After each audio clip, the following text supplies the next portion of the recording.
Tabitha awoke with a start. Turning her head quickly from left to right, she scanned her dark bedroom. The little girl had never been afraid of the dark. In fact, she rather preferred this time of the day. However, tonight felt different. Maybe the unsettling feeling she had was from the disorientation that comes from awakening so suddenly. Perhaps she was not fully awake, but still asleep and dreaming right this moment. She smiled and quickly dismissed the theory as the lingering remnants of sleep lifted from her mind. In its place, confusion emerged, for the parts of her brain that were alert and active while she slumbered had heard something.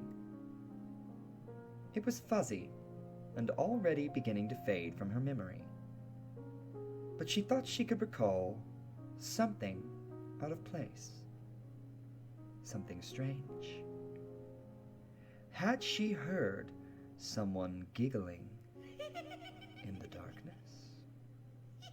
Slowly sitting up in bed, she intently listened to the night. The ever-curious 8-year-old was in wonderment upon the realization of just how loud the silence could be. She heard the long groan from the foundation travel through the walls of the old house. The light tapping of a tree branch in the breeze caught her attention. She could even make out the monotonous tick-tock, tick-tock from an ancient grandfather clock that sat proudly downstairs. More and more sounds soon revealed themselves to Tabitha, but none were out of the ordinary, nor did any cause her fear or alarm. Satisfied that all was calm, the girl allowed herself to relax and lowered her head to her pillow. She froze in place when creaking floorboards from steps on the other side of her closed bedroom door cut through the silence.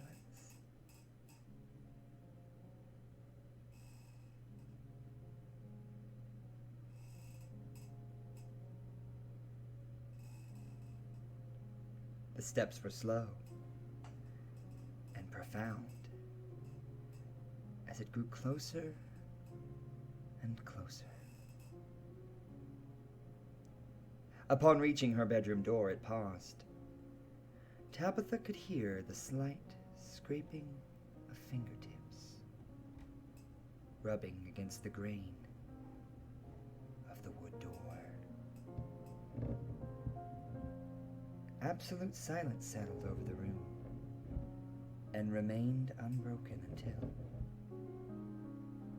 a high-pitched giggle emerged, sending shivers down the girl's spine. She could not tell if it came from a boy or a girl, but it sounded muffled, as if the giggler was trying their hardest to hold in a flood of sniggers and laughter. There was also a sadness to the chuckles, and for a moment, Tabitha thought she may have mistaken it for weeping or sobbing. Cautiously, she climbed out of bed and placed her small feet on the cold floor. She made her way silently to her bedroom door and slowly turned the old brass knob. She was a brave little girl and prepared herself to face whatever monster stood on the other side. With a loud squeal from the hinges, neglected over the years, Tabitha slowly opened the door and was greeted to a crimson balloon, bobbing in the air at eye level. She cocked her head curiously and thought, what an odd thing to find. The balloon was big and shiny.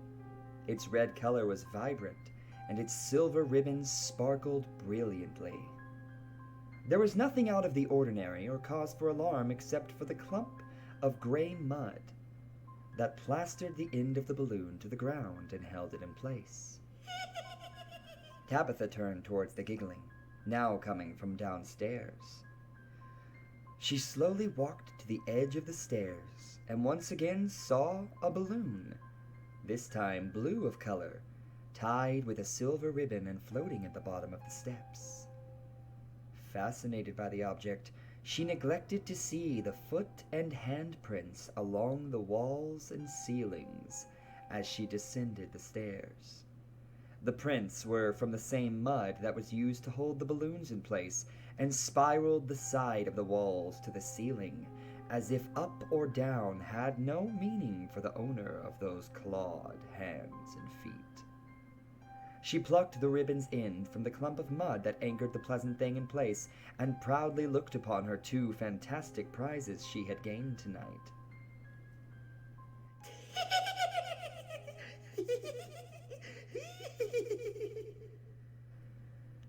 From behind the girl, the snickering giggles rang out with even more failing restraint. It was as if at any moment a frenzy of uncontrollable laughter would erupt from its owner. At the end of the hall, she stood in front of the open door that led to the backyard. Obscured in shadows, handprints at the top of the doorframe peppered the wall from where it entered. She approached the opening, and in the night, a shining light revealed the most amazing balloon of them all. It was in the shape of the letter T, for Tabitha, she surmised. Like its ribbon, it too was silver, but it sparkled so brilliantly in the darkness. The twinkling light reminded the little girl of pixie dust from the many fairy tales told to her at bedtime. As she approached the balloon, the giggles became more persistent. Its intensity rose as the ability to restrain the laughs grew ever more challenging.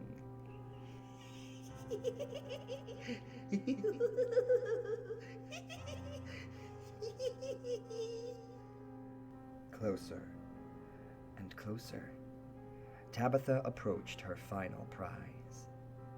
Without realizing it, she had stepped over and past the boundaries of the doorframe and was now outside the protective walls of her homestead.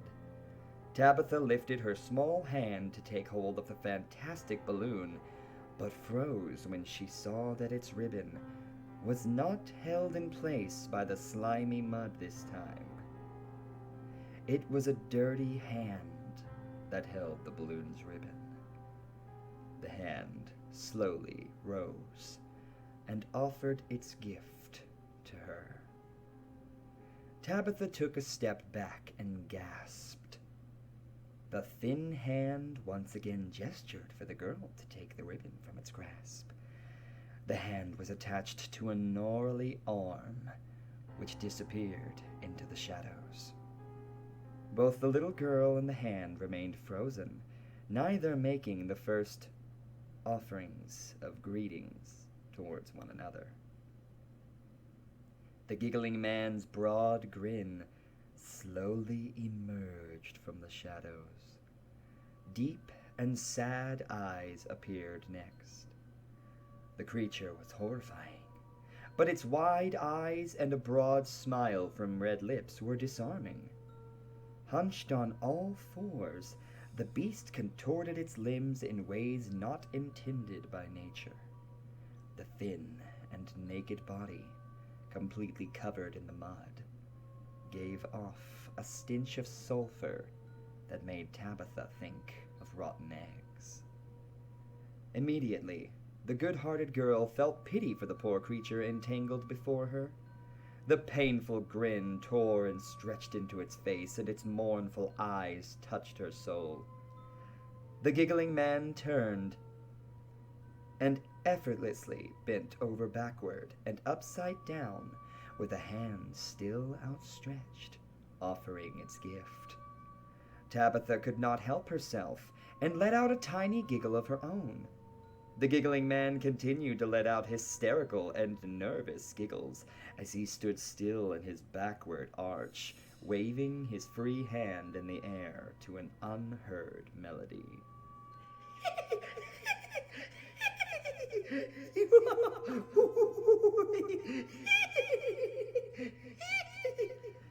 The desperation in its eye intensified as it continued to snicker and offer its balloon from its hand.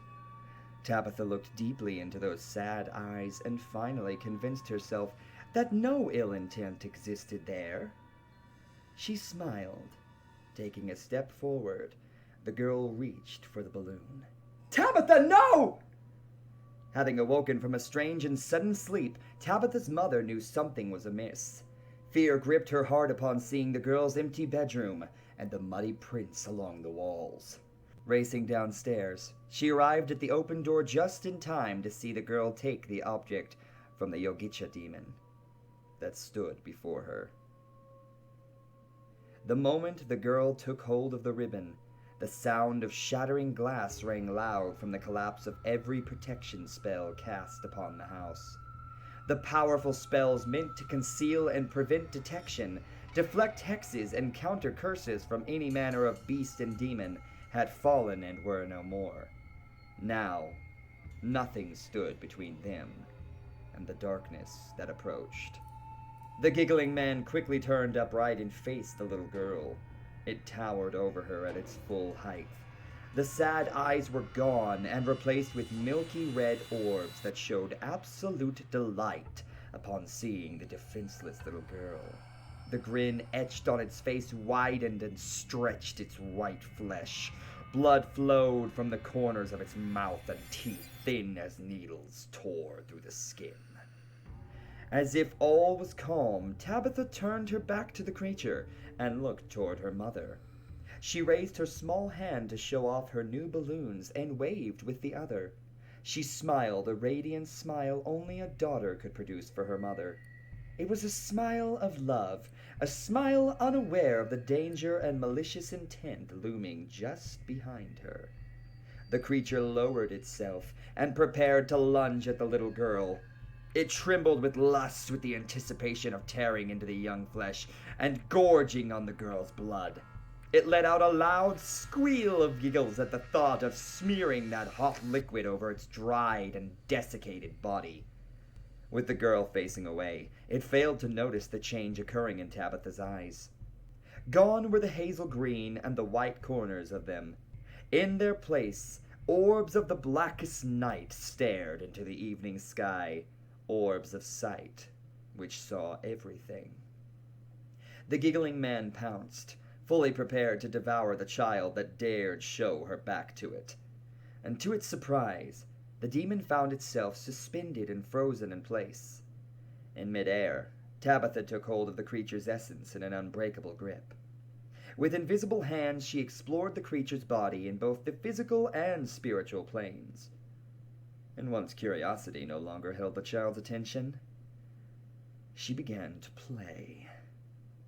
Unseen fingers took hold of the demon and twisted and tore at the creature's flesh. The skin from the creature's back was peeled from muscle. The bone was bent until they split and shattered. Every organ within its torso was squeezed and eviscerated until yellow juices soaked the ground below its suspended body. Never once did the tormented beast cease its high-pitched laughter. Gurgling blood and vomit poured out of its contorted mouth through its insane giggling, and all the while Tabitha laughed and clapped her hands in glee at the sight. Still restraining the beast in her mind's eye, the powerful little witch smiled at her newfound toy. But like so many others before it, she grew bored, although it was fun to play with those who dared attempts at deceiving her. It quickly lost its element of pleasure. She released it, and the unrecognizable clump of flesh hit the ground with a sickening squish. A small and almost inaudible giggle was still coming from the entanglement of bones, innards, limbs, and intestines. Tabitha's mother ran to the girl and scooped her up in her arms. While embracing the child, she looked nervously around. With the protection spells gone, they were defenseless and no longer hidden to the rest of the world. She took out her wand and held it in a defensive pose. Its tip glowed like hot coals, and it emitted a soft hum like the wings of wasps ready to strike. It was widely known that Yogicha demons are summoned in threes. It was wise to assume the other two would not be far behind their fallen brother.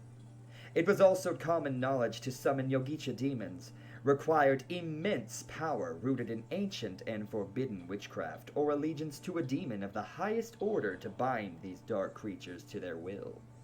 The broken and battered creature still stirred on the ground, still letting out weak bursts of laughter. Tabitha's mother lifted her foot and brought her heel into the demon's skull until no more sound came from the mangled corpse. Backing out of the night air and into the house, she scanned the darkness for any sound or movement. Closing the door, she began the incantations and spells to build a temporary boundary of protection for the house. What she had conjured could barely be considered adequate. It was more of a distraction to anything that would challenge it, but it would be enough to give them time to escape if the need arose. Tabitha's mother sat and rested once her tasks were finished. She looked at the sleeping little girl with love and pride. They would need to leave this place immediately. Ever since the girl's birth, they had been on the run. Ever since her existence was made known, it was becoming harder to stay hidden from any length of time. Tabitha's mother had done everything possible to keep her safe. She knew the child was incredibly powerful, possibly more powerful than any witch to have ever walked the earth. However, she was still a child. There were limits to her endurance and control over her gifts. Alone, she was vulnerable and could be easily overwhelmed. It was her mother's mandate to keep the child safe until she came of age. As she quickly gathered any belongings of importance, Tabitha's mother's thoughts wandered back to the day that she was given this secret mission by the elder mother of the Great Coven. Corruption infects all, and no one can be trusted. Even here in these great walls does it suppurate. Go! Move quickly and do not look back. The days grow shorter, heralding the approach of cosmic equinox. Forthwith, concealment will be beyond our ability, and the heavens and stars will take notice of this secret we hide. True, they reveal omens and premonitions to those who know what to seek. However, they are nothing more than idle chit-chat and gossip amongst the bored and dull celestial beings. They have nothing better to do than spy on the goings-on of man. When that day of revelation comes to pass, the news of this child will trickle down to farthest depths of hell. They will come for you, entities from when the world was formless and void, and accolades of man with soul sold to the deep ones for power and wealth. They will be relentless. They will stalk you. They will hunt you. They will not rest, and they will not stop until they find you. They will show no pity and offer no mercy. They will tear through flesh and bone to possess the energies that will course through their child's soul. With the arrival of this blessed girl bestowed upon you, so comes the horrors that follow. The words lingered in her mind as she woke the little girl, telling her it was time to go. The girl nodded, knowing they would need to run and hide once again.